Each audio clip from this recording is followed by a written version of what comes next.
And my thought was too, because I have a lingering question ever since I saw this earlier today. So it sure. started researching more into you and your career and mine was too when you like when you said that I in my brain I have real bad ADD too, but I'm thinking like, how did a kid from there get to elbow John Ritter in the nose? Like that's the fight scene in the garage, and what was it? Right. Real Men. Real men. Real men. Yeah, yeah. I was like, yeah, And John Ritter, again, the nicest guy, you yeah, know. And I worked with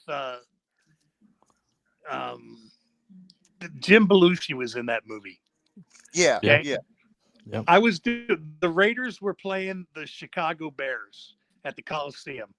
And my job that day, I used to be on a hit team where me and four other guys would go and break up fights and do whatever.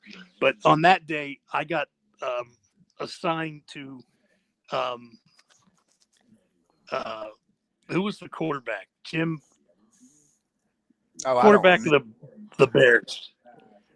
Jim Great, Mac Jim. Jim McMahon or something like that. Is this like the '86? Is Yeah, this like the yeah, Bears yeah. did the Super So Bowl my Shuffle job is Bears? I Jim McMahon. I had to right. Well, I had to be Jim McMahon. Okay, well, I had to be down on the field next to him at every time, and I at one point I just go, Jim, this is really kind of a waste of my time. Nobody's going to come on to the field. You're surrounded by guys in your own team who are going to mob anybody that comes down here, right? And but I still, had to do what I had to do. So I said, I'm gonna keep, my distance from you, but I'm gonna be here, but I'll be able to get to you if anything happens, but I don't think anything's gonna happen. He goes, nah, buddy. He goes, nothing's gonna happen. So I walk him up, and I walk him to the at the end of the game. I walk him over to you know, the locker room, and he's with his own people now. They, whatever. And I go walking out, and there's Jim Belushi, and I said, "Hey, Jim." He goes, "Hey, how are you?" And I go, "I know you don't remember me, but I worked with you in this movie, right?" And he goes, "Oh, cool." And he goes, "Hey, can you do me a favor?" He goes, "I got to go get my car because one of the guys in the team is a friend of his, and they're gonna go out or whatever." And I go, "Hey, I'll take care of you." So we go walking out. I get to his car. I get him back through all the checkpoints, and like people were going, my own people who are working with me going, "Dude, what are you doing in Jim McMahon's? I mean, what are you doing in Jim Belushi's car?" And I go, "Just shut up and let me through." So I pull up to right where the bus is going to come out, and I go, "Just sit here. Nobody will bother you." You know, coming over, and he goes, "Oh," he goes, when I got out of the car, he goes, "Wait a minute." He goes, "You're oaf." I go, "Yeah." Oh, yeah. He goes, "You said you worked with me, and I couldn't put two and two together." I go, "Well, I got to be the only guy on that set that looked like me, but okay, Right. And, so, I mean, I kind of went on about my business, but yeah, it's a weird thing, So No, know. I know we're we getting close to the end, but I got one more that I know it's a Batman show, but I got one more I just got to ask you about because it's a toss up between this movie and another movie that kind of introduced me to this dude who's an uber megastar now. But how fun was being Milty on Van Wilder Oh, okay. with Brian I running around in the diaper? Weren't you his roommate? Weren't you in the college?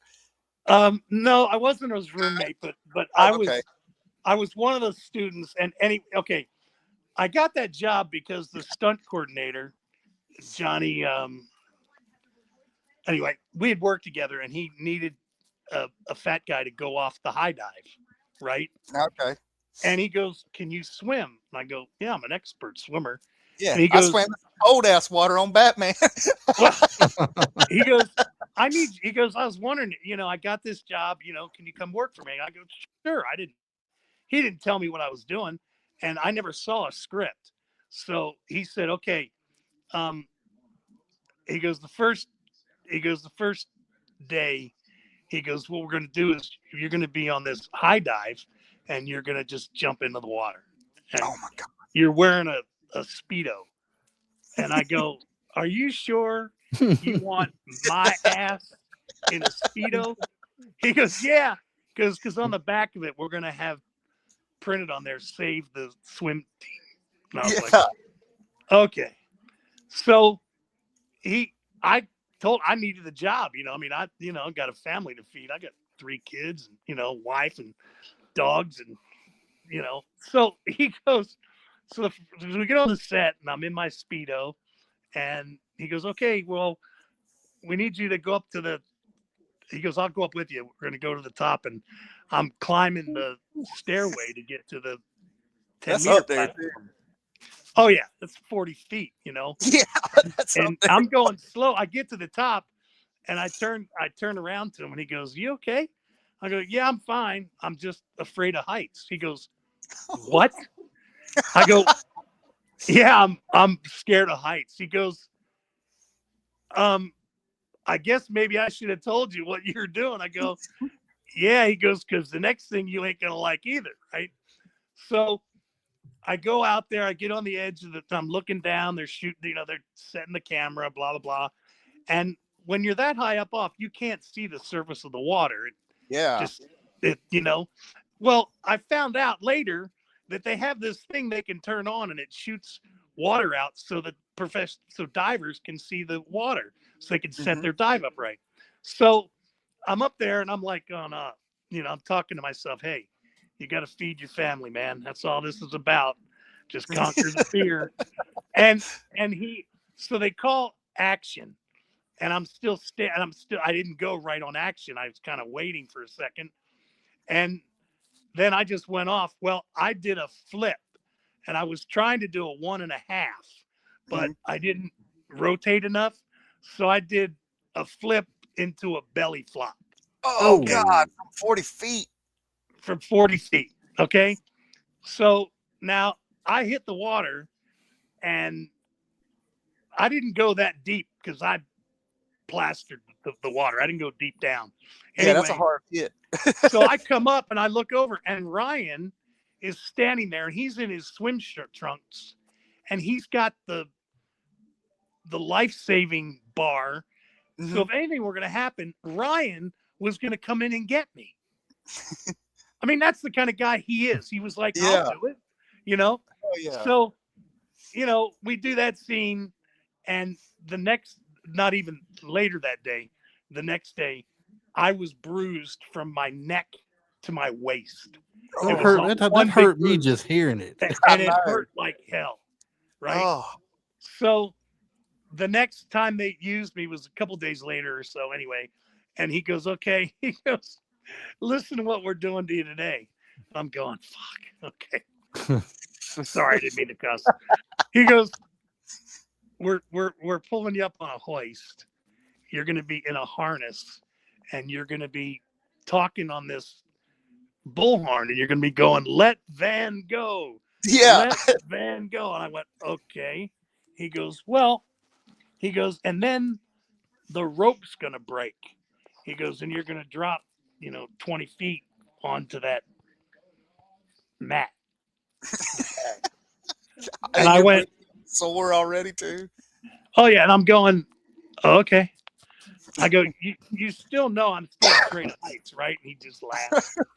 I go, do me a favor though. I go, if I hit and something goes wrong, the medic that they hired was a female and she was horrible. A day earlier, or maybe that same day or a day earlier, one of the prop gals had a heart attack and she was freaking out trying to figure out how to take care of her before they were calling the ambulance and stuff. And I go, if anything happens to me, do not let that woman anywhere near me. Right? You come and talk to me. You come and land on me first. So he made a big speech. He goes, okay, now listen, Travis is professional, but anything happens, you all stay back. I'm going in. And if I need to call somebody in, I'll call him in, which is what he did. I was grateful because the first time we did it, I had that bullhorn in my hand, and I cracked myself right over the head. Oh, Oh, no. no. When I hit the ground, because I hit the mat, and I was holding the bullhorn, and it just went boom. It's like, son of a bitch, that hurt.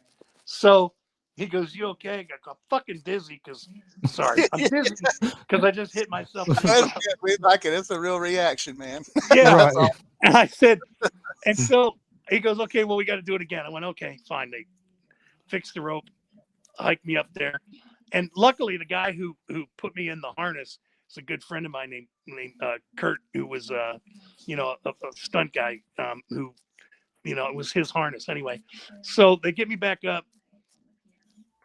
The second time they do it, I was smart enough to where I just moved my arm. As soon as I felt the rope go, I moved my arm. So when I hit, the bullhorn didn't crack me in the chest or the head again. We did it like 3 times. The third time was perfect and everything worked out okay. And they unhooked me from the harness and he's walking over and he goes, "How do you feel?" I said, "Believe it or not, my chest still hurts." Like I got a shirt on and I mean, the bruising from the belly flop, if I get a shirt on and my nipples were killing me, like because they were rubbing against the shirt.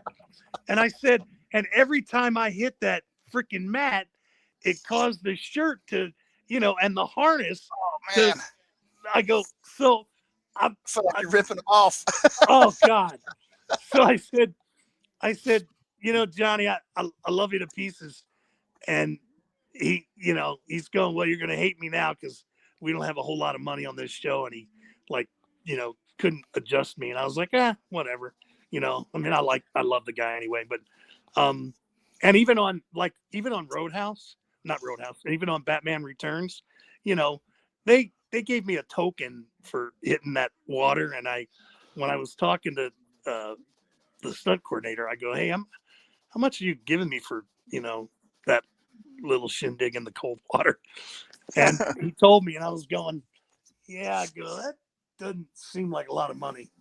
I go, "For a big budget movie." And he goes, "Hey, I only do what they tell me." I go, "I get it, but still, it was Right. okay." I mean, look, I made a ton of money on Batman Returns because there was a lot of overtime, and we made some good money on overtime. But I'm kind of in the business to to make a living, Right. and I'm not complaining about the money I made.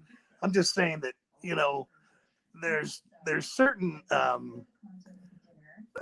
uh, perks to being in those movies, and I remember on that show, we got a Batman Returns leather ball cap.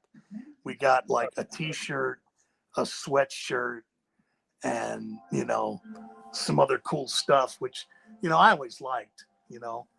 I actually the hat.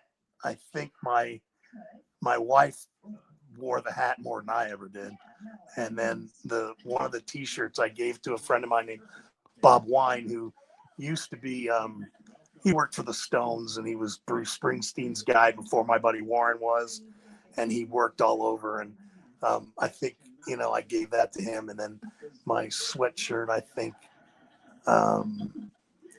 somehow I think one of my kids ended up with it or something. I don't remember, but yeah, I mean it's just the business is so crazy.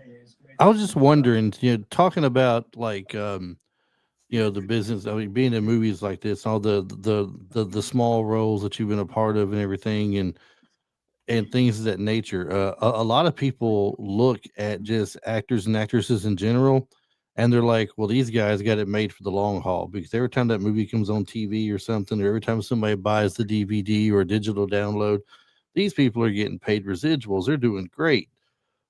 But I've always heard that just because you're in the film and yes, there's residuals and stuff like that.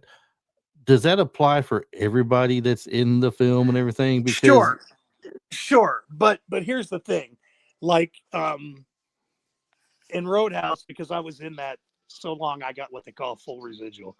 I Mhm. think I got a full residual on Batman, um, and other movies. Like it's funny now because I just got notification that my Batman um, residual is coming in.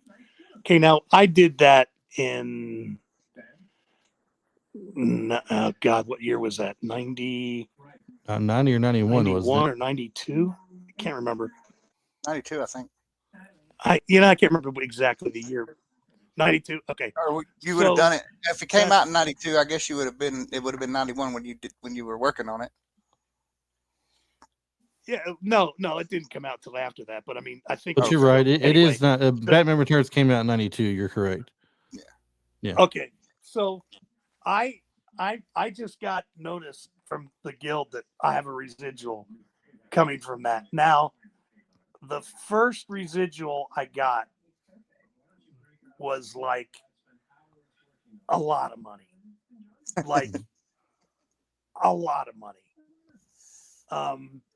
Now it's more like, well, this particular one, I can go out, I can find the best steakhouse in here in Utah, and I could go out and have a nice dinner for myself, which is Just off the fine. residual. Yeah, But that's nothing wrong with but that. over the years, And it's like what 40 years I later. I think I've actually made more money now on Roadhouse than I made when I originally did the movie. And I did pretty good when that movie was made. Heck yeah. I mean, I made a pretty good chunk of change. Yeah. And I think right now, Batman, I probably have made more money on Batman Returns residuals than I made on that movie. Wow. So I'm really grateful. But look, they're, the fact that I get residuals, I'm, just happy Yeah. for it. I No did doubt. a commercial a while back that was the Discover Brokerage tow truck commercial. I play a tow truck driver in this commercial, and he owns his own island. It turns out, right? Okay, so I did that movie. I mean, I did that commercial. That was a great commercial. I got a lot of notice from it. It played during the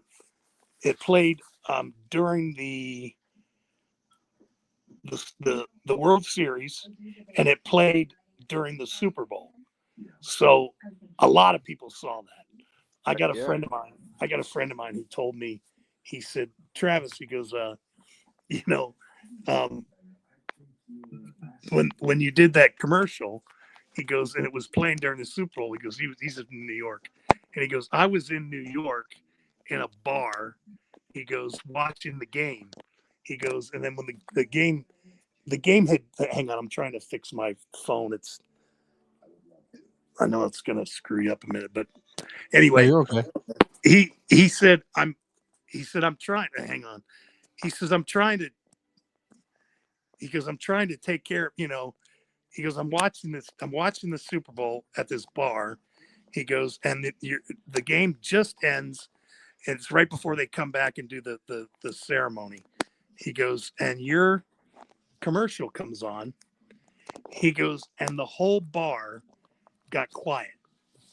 He goes, and they're watching it. And then he goes, the commercial's over and the place erupts. He goes, they're all clapping and laughing. What a great commercial, blah, blah, blah. He goes, and as soon as it died down, he goes, I stood up and I go, hey, I know that fat bastard. So talk about going from the high to the low, That's awesome. Yeah. My buddy You know, Tony Krupe. yeah, we were all saying earlier that Michael Keaton was our favorite Batman. Oh, I think so. From the movie itself, including the original Batman before this one, would you believe I don't know if they wanted these people or they were offered. I know one person was offered and declined it because he said the outfit looked stupid, and that was Pierce Brosnan. Right. But Charlie, it's got Charlie Sheen, Kevin Costner, and Mel Gibson. I They say said you to all of those. None of which, none none of of them which, say None of those dudes is Batman. no. None of them yell Batman to me. And when it comes to Catwoman, Annette Bening actually had the role. She was the original choice, but she left due to a pregnancy.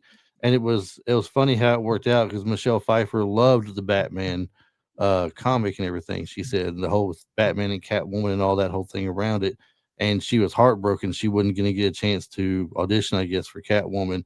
And then Annette Bening gets pregnant and can't do it no more.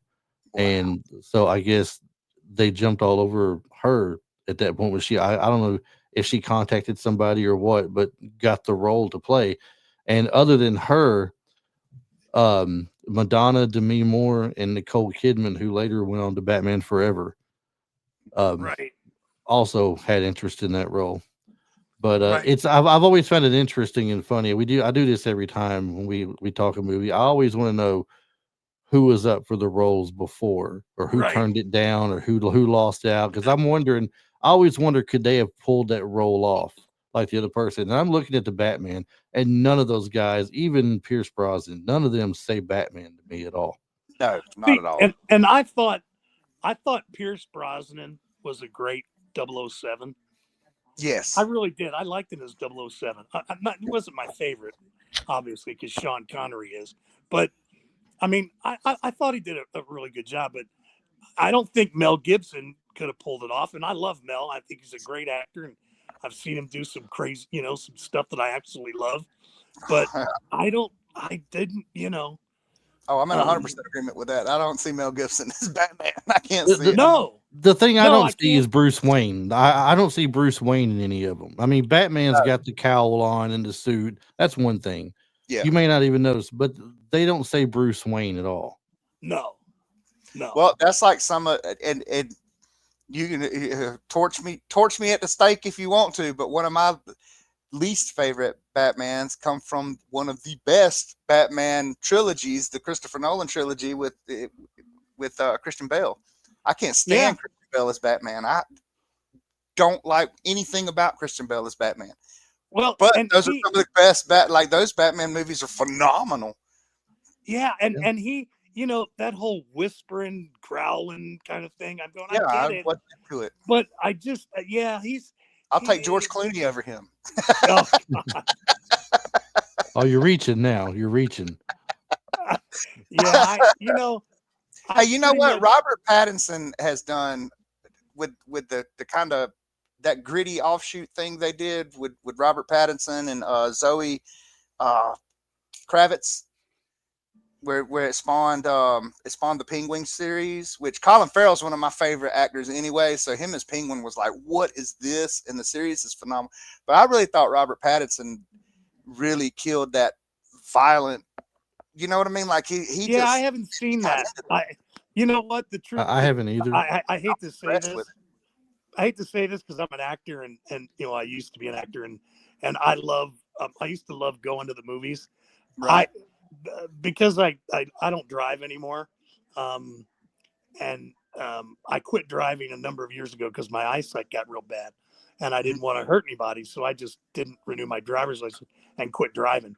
But I got I got a little mobility scooter that I take all over the place here in Utah, and well, it's getting a little cold now, but I mean, I go out when it's 30 degrees, 20 degrees, but um, you know, the movies for me it used to be a great escape, and to go Right. and watch, I've watched so many great movies, and they used to be a great escape. Now I don't have that same escape because we have cable TV, and you can get a movie and watch as many times as you want, Mhm. and I find myself as a student of the film to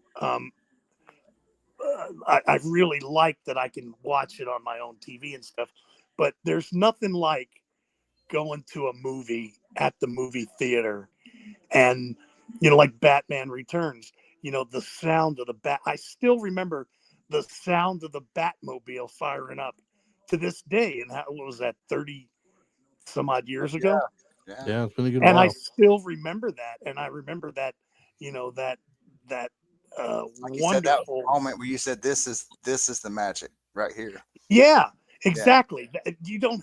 It's like the magic for me is no longer there, but I still love to see a good performance, and Mm, I'm especially you know like in that movie there was so many great performances in Batman. I mean, Christopher Walken, you know, for uh, sure. I mean, my God, and Michelle and I, like I said, Michael Keaton's my favorite Batman. Um, to see those guys, and know what they created, that to me is the reward for And you were a movies like part that. of it. You helped create that. Well, yeah, I mean, to a point, I guess. Yeah, Yeah. freezing my fat ass in that water didn't feel good, but and the second time I did, when I went in, I hit a penguin Oh man, as it was swimming by. I hit the water and I bumped into a penguin. It was pretty funny, that's awesome. but yeah, I mean that was movies like that, especially because they're such uh, an epic part of Hollywood. You know, I mean you think about the scale and the size of that movie and the way it looked, and you know, uh, the guy's his his vision of what that movie could be and how dark it was and how different it was. You know, just really, just a cool thing to be a part of. You know, and you know, when I go and am long gone, I'm hoping that my my sons will remember that I was part of that little bit of piece of history. You know, I believe they definitely will. You, That Roadhouse too. the movie well, back the Batman Returns movie grossed 46 million the Hmm. opening weekend. Um, they say wow, that was the biggest opening weekend gross in history, breaking the record set by the original Batman in '89. It right. was also the second sequel to surpass its own predecessor, other than Jaws 2, which surpassed Jaws 1 in '78. So not You know only the funny did the the movie do funny so great, it the also surpassed, what the first one right. did. Right. And the funny thing for me was that when the first Batman came out, Roadhouse came out and was the top movie for the first week it was out. Hmm. And then it got knocked out by Batman. It got knocked down by one of the Indiana Jones movies. I mean, that was a big summer, you know. Yes. And to think that, the movie I did then was one of the biggest of you know, the first weekend of that summer was, something I really like, and the fact that it's still on now. You know, No doubt. I mean, Uh, I used to get, I used to when I used to go into the Costco, or it was called Price Club back then, and the people who worked there, you know, hey, there's the guy from Roadhouse. I mean, that was kind of cool. And Heck it's it's yeah. funny. it's always cool when you get the recognition. Like, I mean, it's Oh, cool at first, right? And yeah, then if you start getting too much recognition, now I told you I live around Nashville, so you remember shows like Andy Griffith, right? oh yeah, So absolutely, you got Goober, George Lindsay. right. But though one of my first jobs out of high school was at a grocery store in Nashville, and George Lindsay would come into this grocery store, and people would say, "Look, there's Goober." If you called him Goober, that man would go off on you. He goes, "My name is George Lindsay." Okay, yeah. He's gotten so much attention over the years that he just don't want it anymore. I guess You know, it's got to be cool at first for sure. well, let me tell you, I was when I took my kids, they wanted to go see Batman Returns. So at the time, I had um, we had a drive-in theater near our house. I lived in a place called Simi Valley. So I took them all to the drive-in, and we would go in the pickup and we'd throw a mattress down the back and a bunch of pillows and blankets and stuff. And I would, we took the kids and they wanted to go see it. I said, okay, fine. So I had gone into the snack bar to buy the popcorn and the red vines and the drinks for everybody. And when I walked in, one of the guys looked over and he goes, hey, he goes, your movie's playing. I go, yeah, I brought my kids to see it. And he goes, I go, how did you know me without the makeup? He goes, because, dude, you've been coming here for years. We knew you when you were in Roadhouse, and you bring your kids. We go, hey, that's the guy from Roadhouse, you know? And to me, that's a compliment. Mm-hmm. You know, I never got, I know there's some people who, you know, don't want to be bothered or whatever. To me, it's a compliment. When I haven't been asked that much, but whenever I was asked to sign an autograph, I would sign it so you could read it.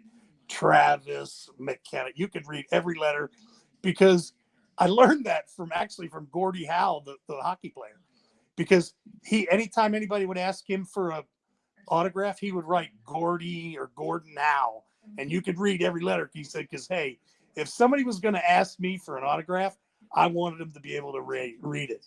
And I took that into my head and remembered it. My Uncle Buck, a guy named Buck Flower, who took me under his wing. He wasn't my real uncle, but he took me in and taught me about the business. And Buck said, your job as an actor, because he was trying to groom me, he said, is to never make anybody else's job harder than it needs to be. He goes, do you know what I mean by that? I go, yeah, I kind of do. I go, like, don't trip over lights. Don't be an ass. Don't, make anybody work hard. He goes, yeah, exactly. So that stuck with me too, and so ever since that, and the fact that he told me he is so, I guess, honored, but when somebody would, see him from something they knew he was in, and they'd come up and ask for an autograph, man, he gave them the time of day. And Burt Reynolds said the same thing. He goes, I've missed airplanes to sign autographs for people because those people pay my salary. He goes, and if they want to, talk to me and ask me questions, I will stand there all day. And I went, you know what? I got you, brother. And so I've always tried to do that, and I mean, I don't get recognized anymore, because I'm old and fat and tired, but they, the people who have, remembered me, I'm always grateful for, that they remembered. No doubt.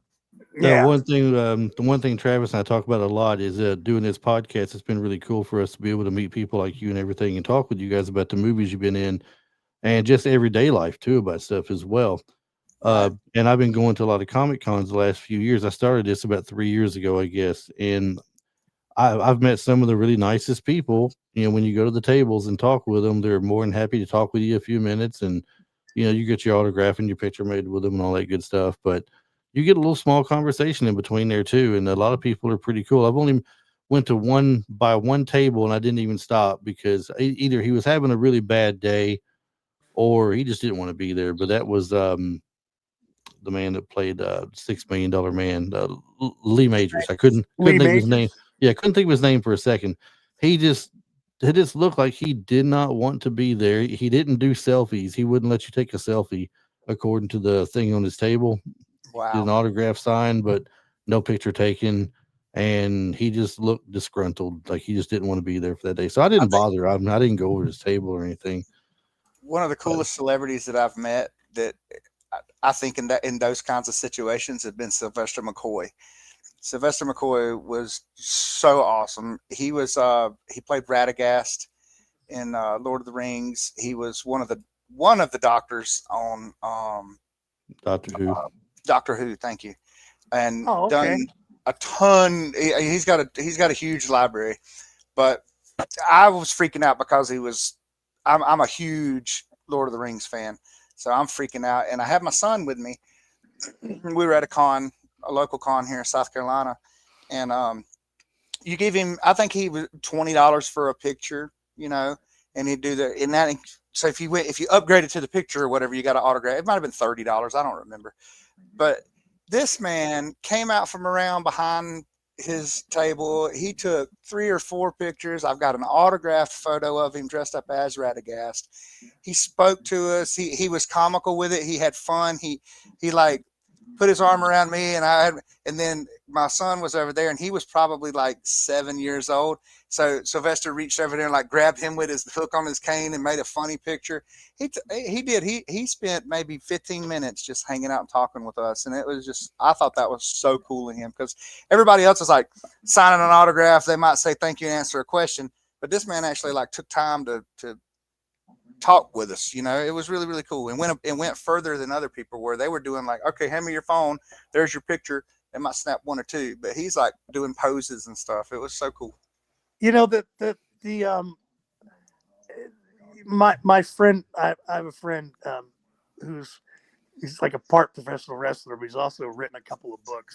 Mm-hmm. And his name's TC, but he goes by the name of Ronnie Angel, and he's a professional wrestler. And how I met was he had sent me a picture, and he said, "Hey, could you autograph this for me?" He goes, "And by the way, I do this, I'm doing this movie. I'm doing this book. I'd like to interview you because it's for horror films. Would you mind?" And I called him on the phone. I said, "Hey, I sent the picture back to him. I go, call me." And we've become friends over the years. Great guy. And he goes and wrestles all over the place, but he's written like 2 or 3 books, and he's actually helping me write my autobiography. Awesome. Right. And he what did he say? He said the thing that people don't know about you as an actor, they don't know this whole other life of you as this, security guy and, badass martial artist. And he said, they don't know the kinds of stuff you did. He goes, it's such a colorful life. And I go, you call it colorful. I just call it trying to make a living. Right. You could write a book just on stories alone. The first time you were on, you had so many great stories you told. It was awesome. So you could write a book. You could write a book strictly on that. Yeah, and he knows how to, because he's such a good friend. He knows how to pull stuff out of me. And there's been a couple of stories where I went, yeah, we can't. I go, we can't write that one down.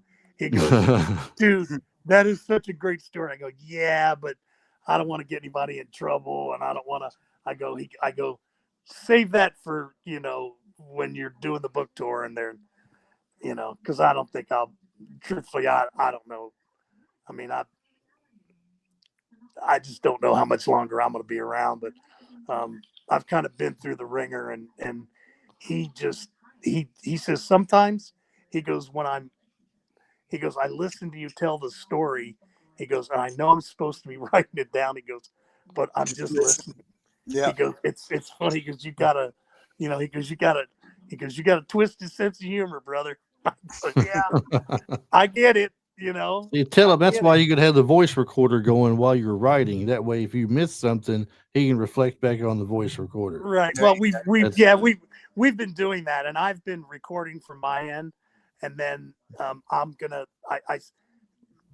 waiting to get a couple more tapes done so I can send them to him. But they're like all an hour long or so. I mean, there's been a lot of them, and he just goes, man. He goes, I can't believe the life you had. I go, yeah. Who'd have thunk a kid from Lutherville, Maryland, would come to California and do all the, the stuff that I've done. I go, just the movie stuff, blows me away because, nobody ever promised me, anything. I just sort of went and was too dumb to know when I couldn't do it and just did it anyway. I'm gonna tell you guys a quick story I'm looking at here. I found pretty funny, and we'll go ahead and wrap things up. I don't want to keep you on all night long or anything, take all your time. But I just read something about Danny DeVito, and he's telling a story on the Graham Norton show about Batman Returns. He's in full makeup of the Penguin, and it's the scene where he's down there in the sewer, and the little monkey's coming down there with a note from Batman Right. saying, "Sorry, the children can't make it," whatever. But he says, he says evidently the the makeup terrified the monkey that he had Absolutely. on. And DeVito said that when the monkey would come down the stairs, he took one look at him and it immediately jumped at his crotch, trying to attack him. Oh But, no! but, but it says, thankfully, the heavy padding he wore stopped the monkey from doing any damage. And I was thinking earlier, and I don't know what you guys thought about the way they depicted the penguin in the movie. It's not my favorite thing because I grew up with him looking like the old Burgess Meredith. Yeah. Burgess Meredith with with a little spectacle thing for his eye and all this other Right. stuff. And even in the cartoons, when Scooby Doo would have the Joker and the Penguin Right. come on the Scooby Doo cartoon, it still looks the cartoon version of Burgess Meredith, right? And, Right. and speaking of which, they wanted Burgess Meredith to come on and play his father in this movie as a cameo, but he couldn't do it because he was sick. It said. I thought that was cool too. Yeah. But I didn't really like the look of him, but I guess that look they did saved him some pain from that monkey because he was going straight for the crotch. that For suit sure. was big and had a lot of padding. Yes. Because Danny's not a portly guy. I mean, he's not a big, Right. huge guy. And that suit, and they, I felt really bad for him because he didn't. I knew this while we were shooting. I don't think I ever saw him. He'd show up in regular clothes, and then he'd have the suit on, and then he wouldn't get out of those clothes until it was the end of the day. Mhm. Yeah. He wouldn't get out of that outfit. And Yeah. let me tell you, and my outfit wasn't bad. The only thing I asked them, there's a scene where we have these big, heavy overcoats on, and they look like they're made from a circus tent, which was really cool. But they put a lining in everybody else's because everybody else was cold. Well, on that refrigerated set, I was just fine with just my suit on. And I said, please, please, please do not put a liner in that jacket. Because if you do, I will be sweating so bad that the makeup's just going to run off me. And they were like, okay, no problem, And let me tell you, that set was cold, I mean, a lot of people were getting, like God, we're so glad we have these heavy coats on. I'm like, phew, I'm glad mine's not a heavy coat because, I definitely did not want to be, sweating like those people, Right. Yeah. Us big boys Right. sweat too, boy. Yeah, we do. Dude, I'm a cold natured person. I'm not exactly a small guy, but I'm not like a really big guy either at this point anymore. But I don't think I could take the cold like that too. I gotta have that little lining in my coat for sure.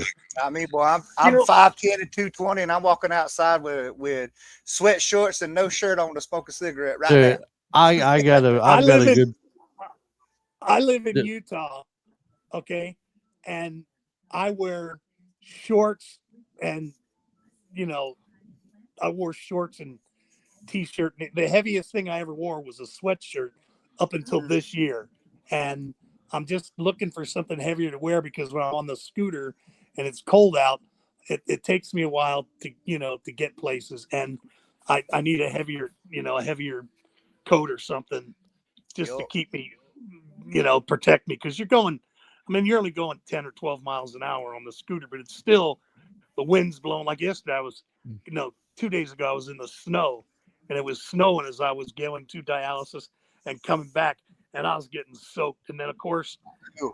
the worst thing was the back wheels.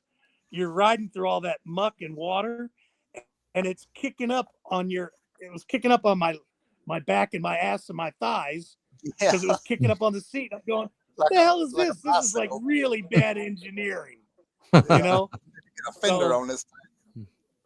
Yeah, it's like, I well, it's got fenders, but they're little tiny ones, and the wheels stick out from them. Yeah. I go, oh, good, great. Anyway, I'm gonna tell you yeah. both. Like I tell a friend of mine, as far as the cold weather goes, and loving the cold weather, he would lift up his bedroom window in the dead of winter and put a box fan in there and let that go all night. And I got one in my window right now, and my window's great. cracked. See, you just as crazy as he is. That's what I'm talking about. Y'all, y'all in your cold weather, y'all can keep all that. Not me. I'm not going outside in shorts in the dead of winter and putting box fans in my windows. No, I can't do it. I can't do it. Heck yeah. But I don't have a well, look, fan in my window, but my bed is right next to my bedroom window, and uh I leave it cracked. I leave it open all the time. But I'm up on I the mean, 4th floor. It's not like anybody's gonna come in the window. Yeah, But mine's 20 I feet leave off it the open. ground, and I guarantee there's a pistol within arm's reach.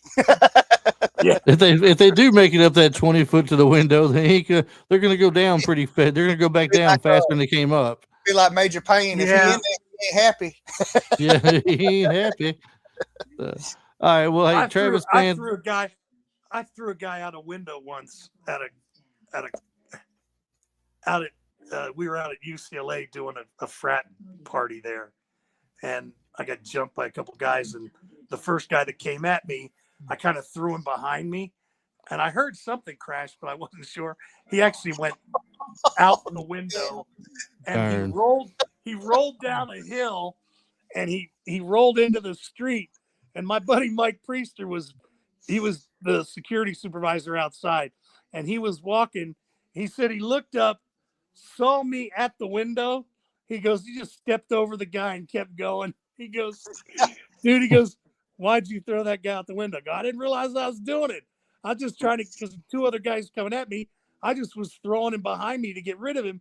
I didn't actually realize the window was there, Threw him out you the know. And window. I didn't mean to throw his ass out the window. That's great. I bet he didn't come no, back for a second round or anything, though. no, he didn't. He ended up going to jail. And then another guy,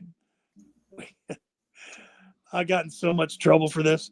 I got accused of throwing a guy through a plate glass door at the Los Angeles Sports Arena, but I never actually did that. How did he get cut? Well, he swung at I let go of his arm because we were going to take him out the door. And when I let go of him, he swung and went to hit my partner, and my partner moved, and his hand hit the glass door, and it broke the glass door.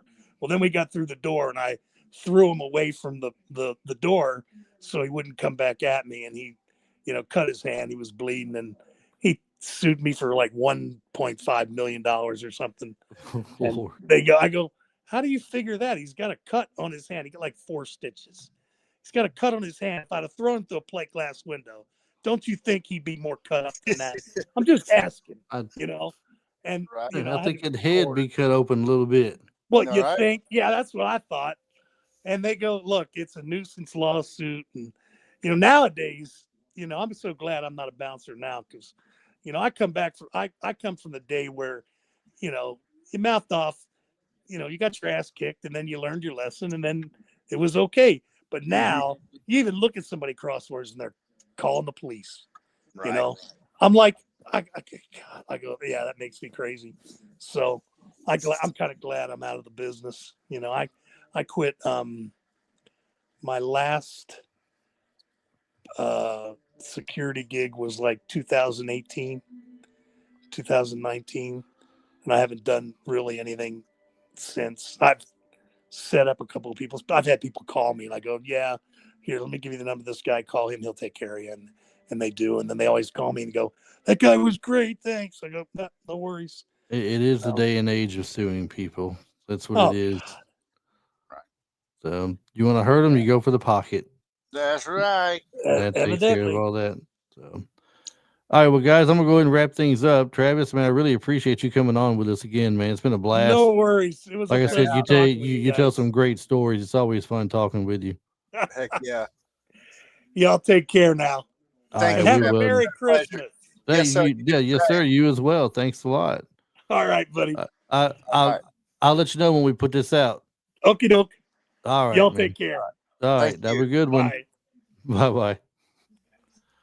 All right, everybody. That is Travis McKenna, star of quite a few, Quite a few little movies there, bub. quite a few. Little nothing. I mean, there's Yes, doggone some big movies. yes, quite a few. Well, Roadhouse, of course, being one of the biggest for us. Mhm. Um,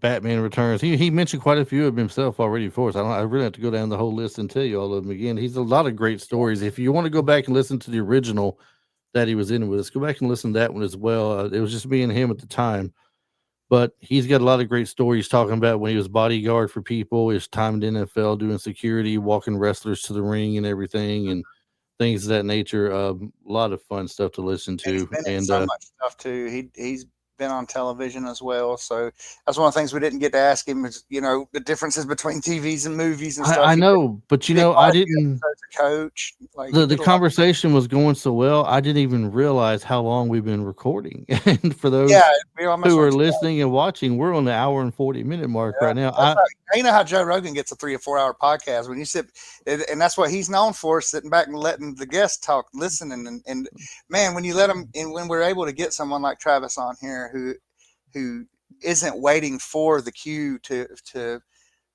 uh, ask them what they want, kind of like the way that we've gotten some of them in the past to open up. They started out kind of like a generic interview, but then Mhm. we've gotten them to open up and got their personalities cut loose and going and talking about a plethora of things. He's real good at that too. So he's yeah, I mean, he's got great stories for sure. Like he had me Uh, laughing.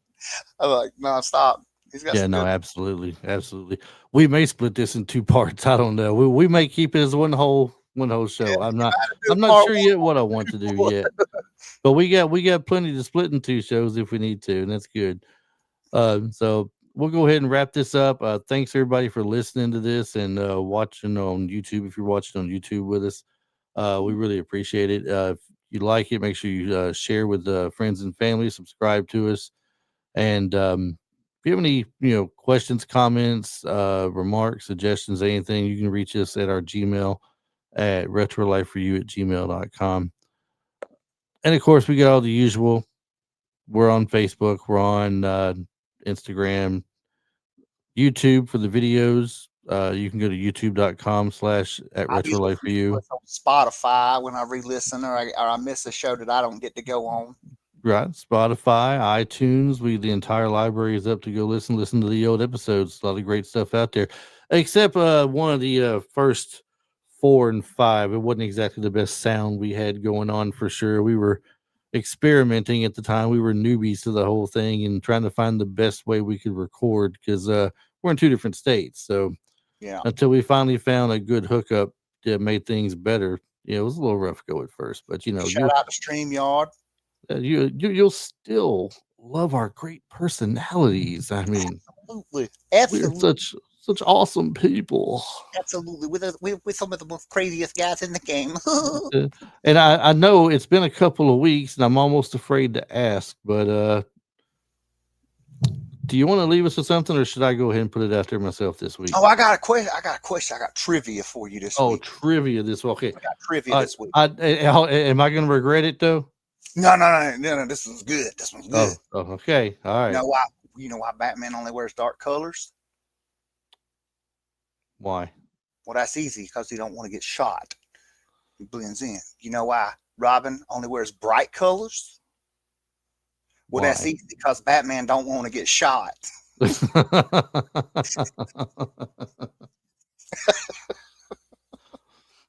First good one he's had in a while, everybody. Let's hope he keeps on a roll for next time. We'll see you guys Hey. next. We'll see you guys next time. Thanks for tuning in to us.